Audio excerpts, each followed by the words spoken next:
अस्सलाम वालेकुम दोस्तों, ड्रामा सीरियल शेर की आने वाले एक साथ बहुत दिलचस्प होती जा रही है। एक साल का असर गुजर चुका है, लेकिन शेर की दिमागी हालत बिल्कुल भी ठीक नहीं हो रही। फजीर अब दिल से चाहती है कि वो शेर की मदद करे। वो चाहती है जिस तरह फजीर ने उसकी मदद की थी, उसको उसके घर पहुंचाया था, इसी तरह वो उसको बिल्कुल ठीक करके उसे घर वापस पहुंचाए, क्योंकि वो जानती है कि उसके चचा और उसके चचा के बेटे उसकी सारी जायदाद पे कब्जा करके बैठ चुके हैं और वो नहीं चाहते कि शेर बिल्कुल ठीक हो। फजीर बहुत परेशान होती है, क्या ऐसी वजह है जो शेर की हम दिमागी हालत इतनी ज़्यादा ख़राब हो चुकी है। वो उसकी हिस्ट्री जानती है तो पता लगता है कि शेर को एक लड़की बहुत पसंद थी, उसका नाम था दुआ।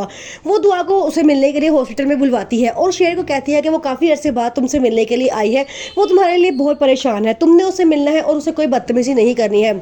लेकिन शेर जैसे उसके सामने आता है, उसके दिमाग में बहुत दर्द होता है और वो उसको मारना शुरू कर देता है और कहता है कि तुम मेरे बाप की कातिल हो, निकलो यहाँ से। दुआ के घर वाले जब ये सूरत हाल देखते हैं तो वो बहुत परेशान हो जाते हैं। वो कहते हैं कि हम ऐसे लड़के के साथ कैसे अपनी बेटी की शादी कर दें जो बिल्कुल भी पागल है, वो हमारी बेटी को बिल्कुल पागल कर देगा। दूसरी तरफ डॉक्टर अंगून भी शेर के दुश्मनों के साथ मिल जाता है और वो उनको ऐसी दवाइयाँ पिलाना शुरू कर देता है जिससे शेर की दिमागी हालत बेहतर होने की बजाय मजीद से ख़राब तर होती जाती है। ये बात फजर के लिए बड़ी परेशान कुन होती है। वो कहती है इसको पूरी दवाइयाँ दी जा रही हैं, पूरा इसका ट्रीटमेंट किया जा रहा है, लेकिन ऐसी क्या वजह है जो ये बिल्कुल ठीक नहीं हो रहा। दूसरी तरफ बदर और उसके चचाजाद सारी जायदाद पे कब्जा करके बैठ जाते हैं। वो जानते हैं कि अब शेर कभी ठीक नहीं होगा और घर वापस नहीं आएगा। वो बहुत खुश होते हैं और ऐशो इशरत की जिंदगी गुजार रहे होते हैं। दूसरी तरफ फजर के घर वाले उस पर इस बात का दबाव डालते हैं कि शेर को ऐसी दवाई दी जाए जिससे शेर मर ही जाए, क्योंकि शेर के साथ उनकी पुरानी दुश्मनी होती है। लेकिन फजर साफ इनकार कर देती है और कहती है कि मैं ऐसा कभी भी नहीं करूंगी, ये एक कत्ल है और मैं कत्ल बिल्कुल भी नहीं करूंगी। उसके पापा इस बात पे उससे बहुत नाराज हो जाते हैं। रवैया फजर के साथ बहुत बदलना शुरू हो जाता है। फजर कहती है कि